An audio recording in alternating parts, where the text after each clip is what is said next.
we are absolutely continuing to review our practices based on information that we've gathered through our work with the auditor. And so I believe that we'll continue to evaluate this program and continue to make improvements. That was Sandra Watson, CEO of the Arizona Commerce Authority. That's the quasi-governmental body that woos executives who run big businesses that could bring thousands of jobs to Arizona. But last week, Democratic Attorney General Kris issued an opinion that one of the ACA's lures for executives, all expenses paid trips to major Arizona sports events like the Super Bowl, are illegal under the state's gift clause. Will Mays' ruling bring Arizona's jobs generator to a screeching halt? Or will a Republican who wants to shut down the ACA do it first? Joining us to answer those questions and more, Daniel Scarpinato, a former chief of staff to Republican Governor Doug Ducey, now a Republican strategist at the Winged Victory Agency, and Hank Stephenson, co-founder of the Arizona Agenda and a journalist with 15 years of experience at the Capitol. Welcome back to Square Off. Good to see you guys. Thanks for having us. So Hank, I'm going to start with you. You do this so well. Give us a civics lesson on what the gift clause is and how it came into play here. Okay, the gift clause is essentially a provision of the Constitution that says if you're giving public funds to an organization, we have to have some sort of public benefit for this. You can't just give away money to your besties. And this is coming into play because that is essentially what the ACA has been doing for its entire existence, is trying to wine and dine corporate executives in the hopes and dreams that they will move their operations to Arizona. And sometimes they do. A lot of times they do not. And this ties back to my discussion with John Kavanaugh a few moments ago about the Dark Sky Discovery Center and his defense of it. The benefit to Arizonans has to be tangible, real. That's the idea. And in terms of dollars, correct? And in this case, the Auditor General first, and then Kris found this costs the Super Bowl junkets cost $2.1 million. And when you add up all the junkets, there wasn't an equivalent, nearly an equivalent return. Not off of these direct things. I mean, you know, there are a lot of ways that the ACA brings people to Arizona, brings companies to Arizona, fuels our economy. But yeah, these like junkets for CEOs to the Super Bowl, that ain't really doing it. And there's no, you know, as you said, tangible benefits. We don't see any direct return on that. Nobody's signing a deal at the Super Bowl after party to bring their operations to Arizona. Okay. Dan, your former boss, Doug Ducey, PAC gatherings for executives around events like this.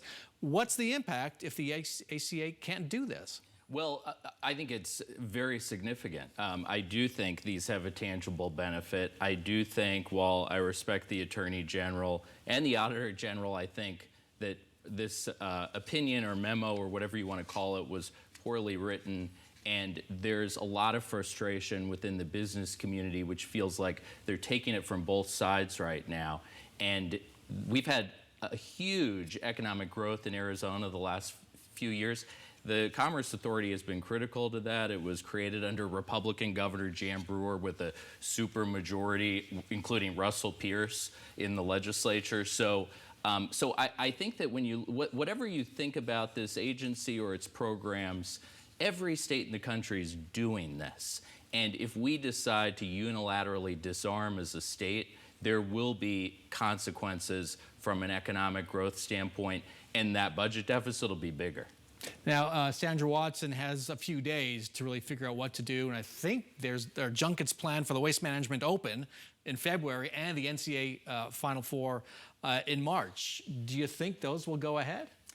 I don't know. I have no way of knowing that. I would think that there would be a lot of caution around these things right now, but until we've got a very clear, you know, if this, then that, I don't know if you just pull the plug on something like this. It's something Arizona's been doing for so long. Those tickets have gone out. You know, those CEOs have it on their calendars. They're expecting their big party in a couple of weeks. So you pull that out from under them at the last minute? I don't know. Okay. Well, the ninth floor, the governor's office, was pretty aggressive, I thought, in disagreeing with Kris on this. So I'm not so sure that they're going to decide to just do what she says. Good point. It's been interesting to watch Democrat Katie Hobbs come to the defense of the ACA, and then even some of the progressive lawmakers are really backing this thing that, you know, If we didn't have a Democratic governor, they would be happy to jump on the bandwagon of kill the ACA, I think. Yeah, that's also in the cards, too.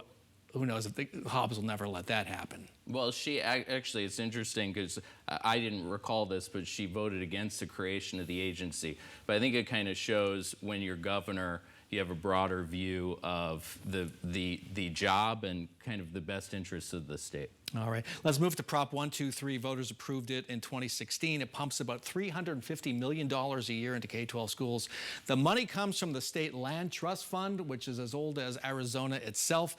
Prop 123 expires next year unless voters renew it in a statewide vote in November. Hank, give us a thumbnail of where Republicans stand on this, the Governor Katie Hobbs stands, and Treasurer Kimberly Yee has her say too, as quickly as you can. Kimberly Yee wants to extend it, but at the lowest draw. Essentially, we're pulling money out of the trust fund, living off more than just the profits. She wants to take that down to the bare minimum.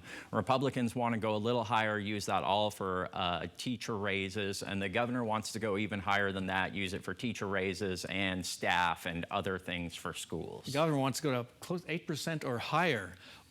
You were part of the team that helped get this passed. Scars to prove it. It was a narrow victory. What are the lessons learned from that might help out this time? Well, the lessons are, I love that now everyone loves Prop 123, because you're right, it barely passed, and there were a lot of challenges in both getting it out of the legislature and passed at the ballot. But I think the lesson is this is really complicated stuff. People are skeptical of anything that touches the permanent endowment trust fund. Just the name alone makes it challenging. So anything that you're going to do to change the distribution or change what it does, I think does risk the success of this at the ballot. But if it's not renewed, it does blow a big hole in the budget, and the current budget deficit assumes that the general fund just picks up all this money. So this is a very reliable source of revenue for schools and has outperformed even the expectations we had at the time. Okay, we're going to keep our eye on that as we move forward. When we come back, it looks like